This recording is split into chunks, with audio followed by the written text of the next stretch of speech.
बिस्मिल्लाहिर्रहमानिर्रहीम अस्सलाम वालेकुम। आज के इस Q&A सेशन 6 में आपके पूछे गए सवालों में से चंद अहम सवालों के जवाब दूंगा।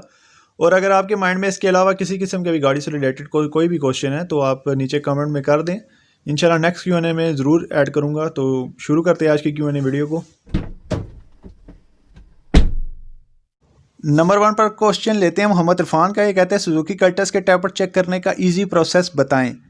तो सुजुकी कल्टस पाकिस्तान में जो पहले आती थी, जो शेप आपको स्क्रीन के ऊपर शो हो रही है, इसके अंदर जो इंजन आता है, इसके जो टैपर्ट्स हैं, और इसके अलावा सुजुकी के अदर ब्रांड्स के अंदर अगर आपको इसी तरह के टैपर्ट वाला इंजन नज़र आता है तो इसके अंदर जो प्रोसीजर होगा टैपर्ट्स चेक करने का वो सेम होगा। और आज मैं शॉर्ट सी वीडियो में आपको बताऊंगा कि इसके सुजुकी कल्टस के जो टैपर्ट चेक करने का ईजी प्रोसेस बताऊंगा। और ये मैं आपको फिर से रिपीट कर देता हूँ, इसके अलावा जो सुजुकी के ब्रांड्स हैं अगर उनके अंदर भी आपको इसी तरह का टैपर्ट्स नज़र आते हैं तो सेम प्रोसीजर होगा टैपर्ट चेक करने का। तो ये आपके सामने सुजुकी कल्टस EFI, इसका हमने टैपर्ट कवर उतार लिया है और इसकी मैं आपको अभी डिटेल में बताता हूँ कि कैसे आप इसके टैपर्ट चेक कर सकते हैं। तो सबसे पहले आप इसकी, मैं जो लोग इस फील्ड में नए हैं उनको छोटी छोटी बातें नहीं पता होती, लिहाजा मैं बिल्कुल डिटेल में समझाने की कोशिश करूंगा। तो सबसे पहले आप देखें इसकी जो टाइमिंग साइड है, मैं मार्किंग कर रहा हूँ साथ साथ। जो टाइमिंग साइड है यहाँ से नंबर 1 सिलेंडर शुरू होता है हर गाड़ी में, ठीक है जी। ये 4 सिलेंडर EFI कल्टस है। और आगे चलें तो इसकी इनटेक वाली साइड ऊपर मैं मार्क कर रहा हूँ और एग्जॉस्ट वाली साइड आपको स्क्रीन के नज़र आ रही है नीचे वाली, ठीक है। नेक्स्ट देखें तो इसके 4 जो होल हैं यहाँ पे प्लग लगेंगे और प्लगों के दोनों साइड पे जो लंबे वाल आपको नज़र आ रही हैं, ठीक है। ये सिलेंडर नंबर 1 है, मैं मार्क कर रहा हूँ, सिलेंडर नंबर 1 है। और इसके जो सेंटर में छोटे 2 वाल नज़र आ रहे हैं ये इसके इनटेक वाले हैं। इसी तरह आगे चारों सिलेंडर के 4 वाल है, 2 इनटेक के 2 एग्जॉस्ट के। अभी मैं आपको आगे चल के बताता हूँ कि कैसे आप इसके सुजुकी कल्टस के कैसे आप इसके टैपर्ट चेक कर सकते हैं विदाउट टाइमिंग देखे हुए, और बहुत ईजी तरीका बताऊँगा। और इसके अलावा जहाँ भी जिस भी गाड़ी में आपको इस तरह के टैपर्ट नज़र आएँ सेम प्रोसीजर होगा चेक करने का टैपर्ट। तो यहाँ पर देखें मैंने इसके जो 2 नंबर सिलेंडर लिया है टैपर्ट चेक करने के लिए। तो इसके ऊपर ये देखें, ये जो मैं आपको निशानदेही कर रहा हूँ ये लूब होती है केम की, ठीक है, इसको लूब बोलते हैं।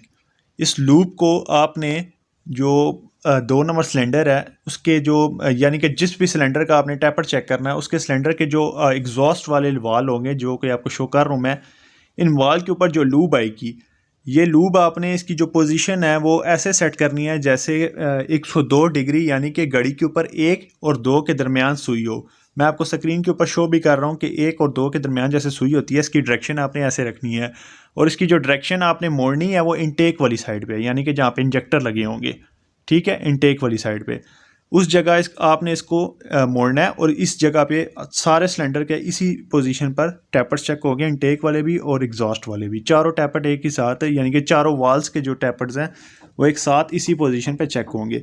यानी कि मैंने अभी 2 नंबर पे इसको सेट किया हुआ है। तो आप देख सकते हैं कि 2 नंबर जो है उसकी जो पोजीशन है केम लूब की, उसको मैंने, जैसे कि आपको मैंने बताया, इसको आपने 102 डिग्री पर घुमाना है इनटेक वाली साइड पे, जैसे घड़ी में 1 से 2 के दरमियान सुई है।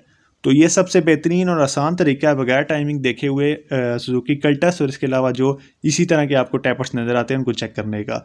और यहाँ पे मैं आपको बता देता हूँ जो सीक्वेंस है वो टैपर्ट चेक करने का 4 सिलेंडर में वो 1 3 4 2 है, ठीक है, 1 3 4 2। लेकिन अगर आपको इस तरह अगर आप चेक कर रहे हैं तो आपके लिए कोई इशू नहीं है, आप तरतीब इस तरह भी बना सकते हैं, 1 2 3 4 भी बना सकते हैं, लेकिन 1 3 4 2 ज़्यादा बेस्ट रहती है। यानी कि 1 के बाद तीसरा सिलेंडर चेक होता है और फिर 4 फिर 2 होता है, ठीक है। लेकिन आप 1 2 3 4 भी कर सकते हैं। अगर आप, बहुत ईजी होता है, सिर्फ टैपर्ट कवर ऊपर से खोलें, कोई टाइमिंग वाइमिंग देखने की ज़रूरत नहीं है। बस आप केम की जो पोजीशन है वो इधर सेट कर दें 102 डिग्री इंजेक्टर वाली साइड पे, और चारों आप टैपर्ट चेक कर लें। और सुजुकी कल्टस में मैं आपको सजेस्ट करूँगा कि 6-8 का रखें, यानी कि 6 जो है उसको ठंडे वाल, जिसको हम इनटेक वाले बोलते हैं, उसको आप रख लें, और जो आउटलेट है उसको 8 रख लें, या फिर आप 8-8 भी कर सकते हैं। लेकिन 10 की तरफ ना जाएं, सुजुकी कल्टस में इसकी आवाज़ आना शुरू हो जाती है, इस तरह के इंजन के अंदर जो टैपर्स की नॉइस आना शुरू हो जाती है टिक टिक की, ठीक है।